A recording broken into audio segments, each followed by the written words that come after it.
आम्ही 7 एकर क्षेत्रावरती डाळिंब या पिकाची लागवड केलेली आहे। त्याचबरोबर 6 एकर कांदा केलेला आहे आणि जे बाकीचं क्षेत्र आहे त्याच्यामध्ये गहू या पिकाची लागवड केलेली आहे। आमच्या इथे घारगाव इथे पाटील बायोटेकचा जो कार्यक्रम झाला त्याच्यामध्ये तानाजी गाडेकर यांनी आम्हाला कार्यक्रमाबद्दल सांगितलं की आपल्या इथे कार्यक्रम आहे। त्याच्यानंतर आम्ही कार्यक्रमाला गेलो तर अमोल पाटील साहेबांनी कार्यक्रमाबद्दल जे सांगितलं त्याच्याबद्दल विश्वास बसेल असं वाटतच नव्हतं, परंतु ज्यावेळेस आम्ही त्या तंत्रज्ञानाबद्दल त्यांना विचारलं आणि त्यांनी आम्हाला माहिती सांगितली त्यावेळेस आम्ही स्वतः वापरायला सुरुवात केली आणि नंतर इतके जबरदस्त रिझल्ट आले की आम्हाला आत्तापर्यंत 7 ते 8 वर्षामध्ये एवढे खास रिझल्ट डाळिंबाच्या शेतीबाबतीत कधीच मिळालेले नव्हते। पाटील सरांनी आम्हाला डाळिंबाबद्दल सांगितलं की आपल्याला जे डाळिंबासाठी आवश्यक असलेले नत्र, स्फुरद, पालाश हे अन्नद्रव्य जे आहेत ते ज्या पद्धतीनं पाहिजे ते त्यांनी सांगितले। त्या पद्धतीनंच आम्ही पाटील बायोटेक तंत्रज्ञान वापरलेलं आहे आणि त्या पद्धतीनं त्यांनी सांगितलं की जर तुम्हाला मुळांना जर नेमॅटोडचा प्रॉब्लेम असेल तर नेमॅटोडसाठी व्हर्टेक्स वापरा। त्याच्यानंतर त्यांनी सांगितलं की व्हर्टेक्स आणि 1 लिटर ह्युमॉल हे जर एकत्र करून सोडल्यानंतर त्याचे चांगल्या पद्धतीनं जर रिझल्ट येतात त्या पद्धतीनं आम्ही ते सोडलं तर त्याचे एकदम खास रिझल्ट आले। त्याच्यानंतर आम्हाला त्यांनी 10-26-26 MOP आणि ह्युमॉल 10-26-700 MOP 300 आणि ह्युमॉल 100 ग्रॅम या पद्धतीनं आम्ही सोडलं तर एकदम पहिल्या डोसमध्येच आम्हाला एकदम खास रिझल्ट आले। त्याच्यानंतर दुसरा डोस आम्ही 250 ग्रॅम युरिया फ्लावरिंगच्या स्टेजमध्ये आणि 100 ग्रॅम कॅलनेट हे दुसऱ्या डोसामध्ये दिलेलं आहे। त्याच्यानंतर ज्यावेळेस 80% सेटिंग आमची पूर्ण झाली त्यावेळेस युरिया 250 ग्रॅम रिलीजर 25 ग्रॅम अशा पद्धतीनं आम्ही तिसरा डोस या ठिकाणी दिलेला आहे। पारंपरिक पद्धतीनं ज्यावेळेस आम्ही डाळिंब ही शेती करत होतो तर त्यावेळेस आम्हाला डाळिंबात मुख्यत्वानं सर्वात समस्या भेडसावत होती ती मिलीबग आणि फळांची साईज ह्या बाबतीत। तर जेव्हापासून आम्ही पाटील बायोटेक तंत्रज्ञान वापरायला सुरुवात केली तेव्हापासून तो कोणताच प्रॉब्लेम नाही राहिला आणि जी साईज असते ती एकदम जबरदस्त साईज होती। या ठिकाणी आमचे आत्तापर्यंत 2 तोडे झालेले आहेत। तर 2 तोड्यामध्ये आत्तापर्यंत जवळपास 150 बॉक्स केलेले आहेत आमचे।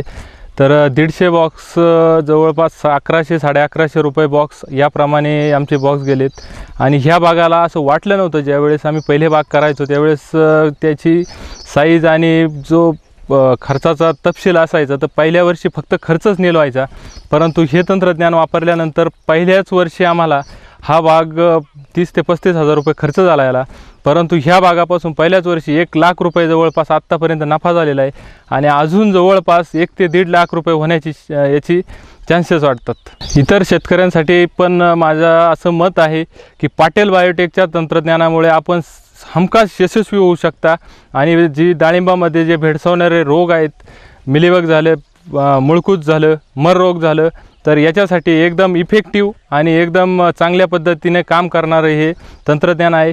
तेव्हा माझी सर्वांना विनंती आहे की सर्वांनी पण हे तंत्रज्ञान वापरावं। वडिलोपार्जित ही शेती, या शेतीमध्ये पूर्वी हरभरा आणि बाजरी सोडून ते सुद्धा पिकणं मुश्किल होतं। असं खडकाळ मुरमाट जमीन, एकदम अगदी हितावरतीच कडक मुरुम असलेली जमीन, त्यामुळे पीक जरी आलं तरी पाण्याअभावी ते जळून जायचं। उत्पन्न तर निघणं दूर राहायचं, परंतु त्यात काहीच भेटत नव्हतं। आजूबाजूच्या परिसरामधल्या डाळिंब शेतकऱ्यांचं ऐकून मग डाळिंब लागवड करण्याचं ठरवलं। तर सुरुवातीला या 50 गुंठ्यामध्ये आम्ही लागवड केली। तर साधारण 50 गुंठ्यामध्ये 500 झाडांची लागवड केली होती। बऱ्यापैकी त्यावेळेस उत्पन्न भेटलं, साधारणपणे 5 टन माल त्या पहिल्याच वर्षी उतरला होता आमचा।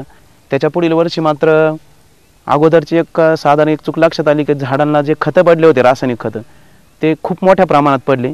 त्याचे दुष्परिणाम असे झाले की झाडांनी फुल फेकणे कमी पडलं, फुलगळ खूप जास्त प्रमाणात झाली आणि ज्या झाडाच्या ह्या काडींवरती पाठीमागं फळ लटकायला पाहिजे ते अगदी पुढं लटकलं आणि ते बी खूप कमी प्रमाणात तिसऱ्या फळाला। आणि त्यावेळेस मात्र मालाची साईज पण झाली नाही, मालसुद्धा जवळ 6-7 टनच माल, 7 टन माल उतरला फक्त तिसऱ्या वर्षी। म्हणजे त्या वर्षी बाग फसल्यासारखाच जमा झाला, जवळजवळ अगदी कमी उत्पन्न निघालं। त्यानंतर मग आमचेच पाहुणे डोंगरे साहेब आणि कर्लक साहेब त्यांनी आणि त्यांचे जे पाटील बायोटेक तंत्रज्ञानचे जे व्यवस्थापक संचालक होते पाटील साहेब, त्यांनी आमच्याच गावामध्ये पिंपळणी पण या ठिकाणी पाटील बायोटेकचं तंत्रज्ञान या विषयावरती डाळिंबाचं प्रशिक्षण आयोजित केलं. त्या प्रशिक्षणाला मी उपस्थित होतो. तर त्यांनी विशेष म्हणजे आम्हाला डाळिंबाची लागवड केल्यानंतर संतुलित खतं कशी टाकायची, रासायनिक खतं, त्याचं प्रमाण काय, NPKचं अगदी चांगल्या पद्धतीनं प्रमाण पृथक्करण त्या ठिकाणी सांगितलं. आम्हा सर्व शेतकऱ्यांना ते पटलं की खरोखर आपण जे काही खतं टाकतो हे अमाप प्रमाणात गरजेपेक्षा खूप जास्त टाकतो आणि त्यामुळेच आपल्या झाडावरती जे दुष्परिणाम आहे ते दिसतात. त्यामुळे मग ते तंत्रज्ञान त्या ठिकाणी प्रशिक्षणामध्ये ऐकल्यानंतर मी स्वतः त्यांच्याबरोबर चर्चा केली आणि त्यांनी सांगितलं, माझा प्लॉट पण बघितला त्यावेळेस पाटील साहेबांनी. त्यावेळेस ते निवडलं की तुम्ही तंत्रज्ञान एकदा वापरून बघा. त्यांनी सांगितलं होतं फक्त काही झाडांना 500 झाड आहे तर तुम्ही 200 झाडांना वापरून बघा, काय बदल वाटतो ते बघा. पण आमचे 2 प्लॉट होते. 2 वर्षापूर्वी आम्ही पुन्हा एक प्लॉट बसवला होता 300 झाडांचा. मग त्यात न वापरता हे जे 5 वर्षात झाडं झाले, 4थ्या पिकासाठी आम्ही ते तंत्रज्ञान वापरायचं ठरवलं. सुरुवातीला मग त्यांच्याकडून जे सुरुवातीलाच बेसल डोसमध्ये त्यांची खतं दिली पाटील बायोटेकची. त्याच्यामध्ये ह्युमॉल, रिलीजर आणि कॅलनेट हे 3 खतं दिली ते. त्याबरोबर त्यांनी डोस काढून दिला NPKचा. त्या पद्धतीने आम्ही बेसल डोस टाकला. त्यानंतर मग हळूहळू टप्प्याटप्प्याने काही फवारे दिले त्यांनी. ह्युमॉलचा फवारा दिला त्याच्यामध्ये. त्यामुळे पत्तीमध्ये खूप बदल झाला ह्युमॉल वापरल्यामुळं. खाली तर मुळीमध्ये फरक झाला, परंतु काळीभोर पत्ती राहिली. आणि पत्तीचा फायदा झाला का सुरुवातीलाच जे स्ट्रोक होते कळी ती अतिशय चांगल्या पद्धतीने निघाली. आणि पुढे पुढे मग ड्रिंचिंगमध्ये पण 2-3 वेळा ड्रिंचिंग दिली. त्यांच्या म्हणण्यानुसार जे वेळापत्रक दिलं त्यानुसार ड्रिंचिंग केल्यानंतर फळामध्ये चांगला बदल झाला. एवढा बदल झाला का हळूहळू बदल होता होता फळांनी नंतर ज्यावेळेस आता हार्वेस्टिंगच्या पिरियडमध्ये फळांनी कलर पण चांगला घेतला, अतिशय उत्कृष्ट कलर आणि साईजसुद्धा चांगली झाली. त्याच्यामध्ये नक्कीच पाटील बायोटेकचा खूप मोठा वाटा आहे मानतो. त्याच्यामध्ये जो काही खालचा जर जमिनीला पोत बघितला तर पांढरी मुळी असेल किंवा त्याचा पोत असून खूप सुधारल्यासारखा वाटला. वर कोणत्या प्रकारची जास्त जे खतं असतात इतर मायक्रोन्यूटन ते न वापरता पानाची जी साईज आहे, रुंद पानं राहिली. त्यानंतर पत्तीसुद्धा अतिशय चांगल्या पद्धतीनं शेवटपर्यंत राहिली. झाडावरती जवळजवळ 2-2 जाळी लोड आहे, पण तरीसुद्धा कोणताही दुष्परिणाम झाडावरती झाला नाही. त्यातल्या त्यात पानांची जी काळोखी ती खूप चांगली राहिली. आणि पाटील बायोटेकच्या तंत्रज्ञानामुळे खूप मोठा फायदा झाला हे मी वैयक्तिक मानतो. आणि यापुढे काळामध्ये सुद्धा या तंत्रज्ञानाचा वापर करून याहीपेक्षा अजून जास्त उत्पन्न काढण्यासाठी आम्ही प्रयत्न करणार आहोत.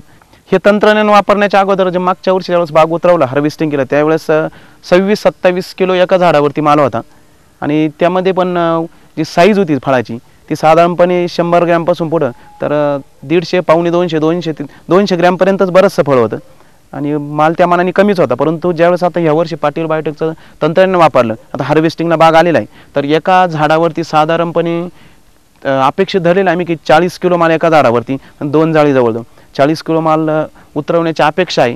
जवळजवळ झाडांवरती 150 फळाच्या पुढं तर जवळ 250, पावणे 300 फळं एका झाडावरती लोड झालेली. आणि लोड होऊन सुद्धा प्रत्येक फळाची साईज अतिशय चांगल्या पद्धतीने आहे. जवळजवळ मला 500, 550, 600 ग्रॅमपर्यंत बरंचसं फळ या बागेमध्ये या वर्षी आहे. आणि त्यातल्या त्यात बरंचसं जे शेंड्याकडचं पुढचं फांदीच्या पुढचं फळ आहे त्यांनी सुद्धा वजन अतिशय चांगलं घेतलेलं. आपण बघतो की नेहमी की जर झाडाला पुढच्या बाजूनं फांदीच्या पुढे जर फळ लागलंच तर त्याची साईज बऱ्याच वेळा होत नाही, छोटंच फळ राहतं. परंतु ह्या तंत्रज्ञानात बदल असा वाटला, अगदी जे पुढचं फळ शेंड्याचं फळ आहे त्याचं सुद्धा 250, 300, 400 ग्रॅमपर्यंत जवळजवळ फळाचं वजन या ठिकाणी लक्षात आलेली. म्हणजे हा बदल पाटील बायोटेकने आमच्या लक्षात आला. मागील वर्षी रासायनिक खर्चाचा अंदाज नव्हता, किती खतं टाकायची, किती प्रमाण टाकायचे. आम्ही भरपूर प्रमाणामध्ये भरकोसाचे खत टाकले, एवढं मिळेल त्या पद्धतीनं जादा रेटमध्ये खतं घ्यायचे, रासायनिक खतं, आणि ते पिकाला वाटेल तेव्हा जेव्हा डोस करायचे तेव्हा भरपूर प्रमाणात टाकायचे. जवळजवळ मागील वर्षी त्यामुळं 1.5, पावणे 2 लाखाच्या आसपास खर्च झालेला होता फक्त त्या खतांचा आणि औषधांचाच.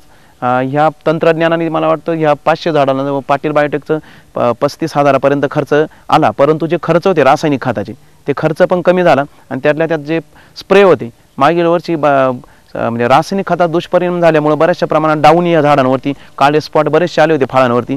पण ह्यावर्षी झाडाची प्रतिकारशक्ती चांगली झाल्यामुळं काळा डाग असेल किंवा डाऊनीचे स्पॉट आहे ते जवळजवळ झाडावरती दिसतच नाही. चुकून एक अर्धा असला तर असेल, परंतु जवळजवळ पूर्णपणे माल साफ दिसतो यावेळेस. झाडाची प्रतिकारशक्ती वाढली आणि झाडाला प्रमाणामध्ये खतं मिळाल्यामुळं तोच परिणाम झाला. खर्चाच्या बाबतीत विचार केला तर मागील वर्षापेक्षा नक्कीच कमी खर्चामध्ये थोडासा खर्च कमी होऊन आणि उत्पन्न मात्र यावर्षी नक्कीच वाढलेलं आहे. मागील वर्षी रासायनिक खतांचा आणि फवाऱ्यांचा खर्च किंवा इतरही खर्च मोजता तर 2.25 लाख रुपये खर्च आलेला होता. यावर्षी पाटील बायोटेकचंच फक्त तंत्रज्ञान 35,000 रुपये तो खर्च आला पूर्ण जवळ 50 गुंठ्याला, आणि प्लस इतर खर्च 1.5 लाख रुपये, दीड लाखाच्या वरती 165 खर्च आला, आणि 2 लाखाच्या आसपास खर्च आला. साधारणपणे 30-35 हजार रुपये खर्च वाढला. परंतु खर्च वाढला मात्र फळाच्या वजनामध्ये, साईजमध्ये आणि फळाच्या क्वांटिटीमध्ये खूप बदल झाला. त्यावेळेस जर 27-28 एका झाडावरती किलो माल होता, तर आता जवळजवळ 40 किलो माल, म्हणजे 12-13 किलो माल तर वाढला. अर्थात झाडं पण मोठी झाली, पण 12-13 किलो एका झाडावरती वाढल्यामुळं 500 झाडांमध्ये 13-5 म्हणजे जवळजवळ 6-6.5 टन माल पूर्ण 500 झाडांमध्ये वाढला. आणि आजचा हिशोब करायला गेला तर 7-65 रुपयाच्या जागेवरती आज व्यापारी खरेदी करून राहिलेले. तर 3-3.25 लाख रुपये आमचे ह्या बागेमध्ये ह्या वर्षी वाढणार आहे. त्यामुळं खर्चाचा हिशोब जरी थोडासा वाढला, परंतु त्या पटीत मिळणारं उत्पन्न हे जवळजवळ खूप मोठ्या प्रमाणामध्ये 3.5 लाख म्हणजे जवळजवळ विचार करतात भरपूर प्रमाणात वाढलेले. त्यामुळे ह्या तंत्रज्ञानाने थोडासा खर्च वाढतो, परंतु खर्चाच्या हिशोबाने उत्पन्न मात्र त्या पटीमध्ये जास्त प्रमाणात मिळतं. ही एक जमेची बाजू. मी स्वतः पण घरी डाळिंबीची बाग आहे माझ्याकडे. आज त्यांच्या इथं प्लॉटवरती आल्यानंतर माझी बाग आणि त्यांच्या बागेमध्ये खूप मोठा बदल दिसून आला मला. म्हणजे फळांची साईज वगैरे, चकाकी, आणि माझा माल उतरून गेला आहे. आता इथे माझा माल उतरल्यानंतर असे झाड झाले, त्यांचे माल असतानासुद्धा अशा प्रकारचे झाड आहे. त्याच्यामुळं पाटील बायोटेक टेक्नॉलॉजी ही चांगल्या पद्धतीमध्ये आमच्या भागामध्ये रुजू करण्याचं काम म्हणजे होतं आहे, आणि शेतकऱ्यांना पण ते पटायला लागले. माझ्या बाग पण 5 वर्षाची झालेली आहे आता, आणि मी साधारण एका झाडापासून मला 25 ते 30 किलोपर्यंत उत्पादन मिळालेले. आमची या झाडाच्या बरोबरचेच झाडं असतील तर यांची तुलना करता, माझ्या झाडांची तुलना करता यांना कमीत कमी 20 किलो माल माझ्या अपेक्षेनुसार जादा मिळणार आहे. आज झाडांची ग्रोथ पण चांगली टिकून राहिलेली. म्हणजे पाटील बायोटेक जो माझा झालेला खर्च आणि माझं येणारं उत्पादन त्याच्यापेक्षा नक्कीच यांचं उत्पादन हे जास्त प्रमाणात आणि मोठ्या प्रमाणात यांना नक्कीच फायदा मिळवून देणार असेल. हे बघितल्यानंतर माझीसुद्धा इच्छा होऊ राहिली की मी उद्यापासूनच पाटील बायोटेकचा वापर करायला सुरुवात करावी. कारण जेणेकरून इतके झाडं असतानासुद्धा आजपर्यंत उत्पादन जे पाहिजे होतं त्या प्रमाणामध्ये आपल्या शेतकऱ्यांना मिळत नाही आहे. तर मी आजूबाजू शेतकऱ्यांना, कारण आमचा एरिया हा कसा डाळिंबीचा एरिया येतो, खूप मोठ्या प्रमाणात शेतकरी इथे डाळिंब उत्पादक आहेत, परंतु चांगलं जे मार्गदर्शन मिळायला पाहिजे ते मिळत नाही आज आमच्या इथे. जे मार्गदर्शन मिळवून देण्याचं काम हे पाटील बायोटेक टेक्नॉलॉजी आज चांगल्या पद्धतीत करून राहिलेले.